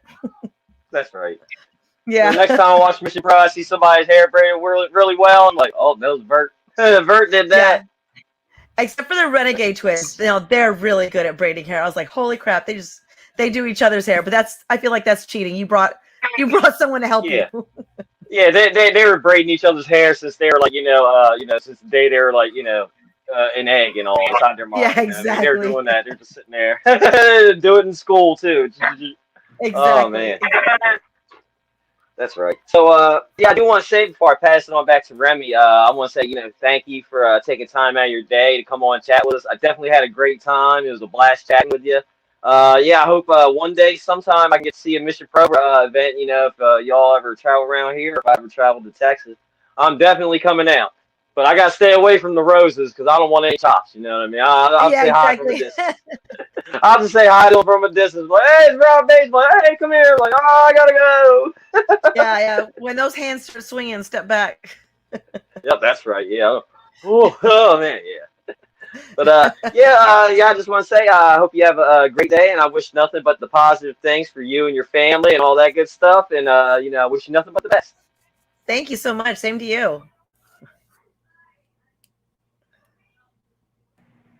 Melanie, thank you very much for actually taking time out of your busy schedule for being on our show. I know you're busy, planning your next step with, Mission Pro and whatnot, aside from, being a mother and a wife. Thank you very much for, giving us this opportunity. It's actually an honor for us to speak somebody once again from Mission Pro Wrestling, because you people are doing phenomenal things, and I'm actually looking forward to see what y'all. I wish y'all nothing but the best. And as a women's promotion, I hope y'all end up becoming that women's promotion, and not only tours from city to city, ends up getting that TV deal that fans have long been looking for, and y'all become a weekly presence as well. Y'all keep up the great work. I look forward to seeing more. And please, if you could do anything, please tell those Renegade twins that about your experience on here. Really trying to get them on the show. So if you could, but yeah, definitely.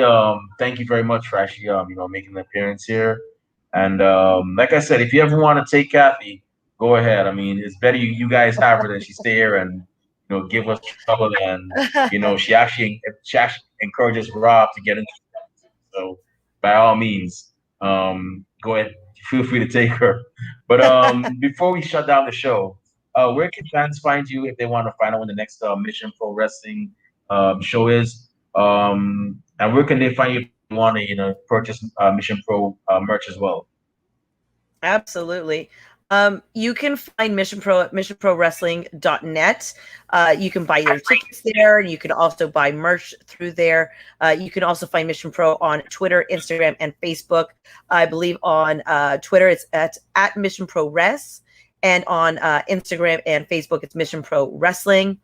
You guys, that's where you can find all of where it's coming out and what's happening, because we post daily about stuff that's coming up. And then also, you can also follow me on Instagram. I'm at TCB in LA. I am on Facebook at TCB right here, TCBTX Melanie. I am on Instagram at TCBTX Photography. I'm always trying to post in my stories and always trying to post about what's going on with Mission Pro and where you can find us and what's coming up. We try to stay ahead of everything, so you guys know. But yeah, we have a lot new merchandise that's about to drop. We got these shirts coming out, these new Mission Pro shirts. We've got the one with the screaming skull coming out. And to put in any pre-orders, you can just email missionproorders@gmail.com and get those orders in, because we're going to be putting in an order soon. And we want to make sure we have enough and the right sizes. But yeah, there's a lot of good things coming up for Mission Pro on the horizon. So just be looking out on our socials for all that information.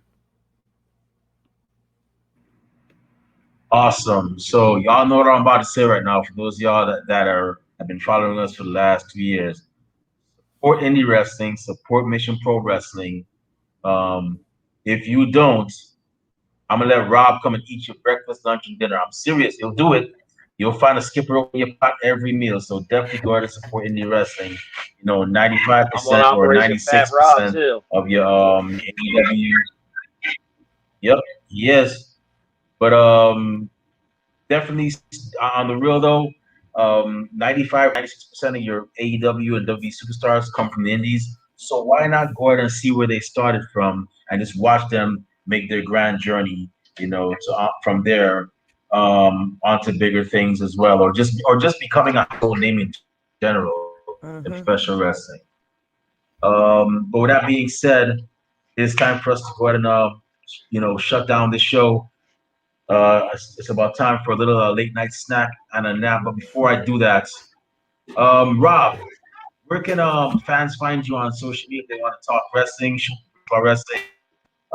be on the show? Can bookers and promoters find you if they want to hire you for your refereeing services once you're done training as a referee?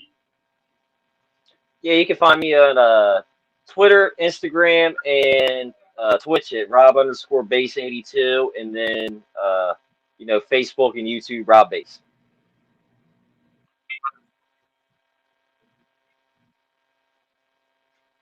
Awesome. Kathy Knight, where can fans find you on social media if they want to talk, wrestling or all the other good stuff, and or if they want to purchase merchandise and so on? Where are you on social media? So I'm on let's see, Twitter, Instagram, YouTube, Twitch, and Discord, all at BLUE70517.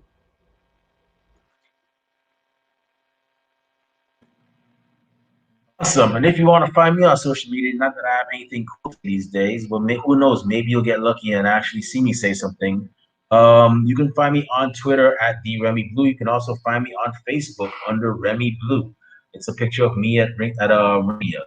Our podcast is also on Twitter and Instagram under at Ringside Society, and we also have a Facebook group.